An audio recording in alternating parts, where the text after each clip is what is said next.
कहते हैं इस स्थान पर माता सती का मस्तक गिरा था, जिसके कई प्रमाण मिले थे। मान्यता ये है कि त्रिकुट पर्वत की पहाड़ियों पर बसी इस गुफा का गर्भभुजन भी कहा जाता है, क्योंकि इस जिस प्रकार 9 महीने तक एक शिशु अपनी मां के गर्भ में रहता है, ठीक उसी प्रकार माता वैष्णो देवी भी इस गुफा में 9 महीने तक भैरवनाथ का पीछा कर रही थी। दोस्तों, माता वैष्णो देवी की कथा। माता की कथा के अनुसार माँ वैष्णो देवी ने जब भैरवनाथ का वध किया तो उनका सर उड़कर भैरव घाटी में गिरा था और धड़ गुफा में ही रह गया।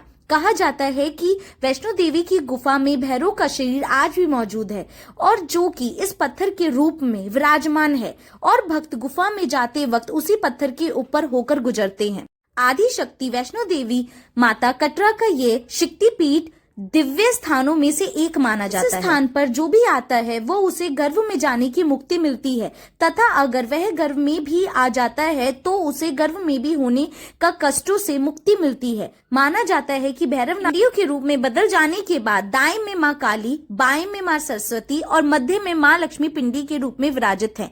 आज भी वैष्णो देवी का मंदिर इन पिंडियों की पूजा करता है और पूजा जाता है। उनके परम भक्त कहे जाने पर श्रीधर के रहे हैं। दोस्तों, क्या आप वैष्णो देवी के मंदिर के दरबार में गए हैं? और ये जिस गुफा के आपने दर्शन करिए, ये गुफा हमारे वृंदावन में बनी हुई है, जो माँ वैष्णो देवी का मंदिर है। और ये हमारे मथुरा के एक बड़े भव्य मंदिर माँ वैष्णो देवी मंदिर के आप दर्शन कर रहे हैं, उनकी गुफा के दर्शन कर रहे हैं, उनकी सब चीजों के दर्शन कर रहे हैं। राधे राधे कमेंट्स में जरूर लिखिएगा और अपनी सब चीज अपने बताइएगा कि क्या आपका क्या अनुभव रहा। माता वैष्णो देवी मंदिर देश के पवित्र धार्मिक स्थलों में से एक है। ये जम्मू कश्मीर कटरा के करीब 14 किलोमीटर की दूरी त्रिकुटा पर्वत पर स्थित है। हिंदू मान्यता के अनुसार इस मंदिर माता रानी और वैष्णो देवी के नाम से जानते हैं। वैष्णो देवी मंदिर की कहानी और महिमा के बारे में माना जाता है कि करीब 700 साल पहले मंदिर का निर्माण पंडित श्रीधर ने किया था और श्रीधर एक ब्राह्मण पुजारी थे। श्रीधर व उनकी पत्नी माता रानी के परम भक्त थे।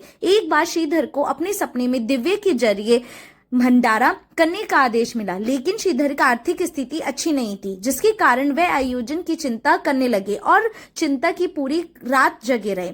फिर उन्होंने सब किस्मत पर छोड़ दिया। सुबह होने पर वहां प्रसाद ग्रहण करने के लिए आने लगे, जिसके बाद उन्होंने देखा कि वैष्णो देवी के रूप में एक छोटी कन्या उनकी कुटिया में पधारी हुई है और उनके साथ कम थी, जगह भी बढ़ने लगी। ऐसा कैसे हो गया? श्रीधर और उसकी पत्नी आश्चर्यचकित होके माता रानी के मस्तक हो गए। राधे राधे जरूर बोलिएगा, सबकी कामना पूर्ण।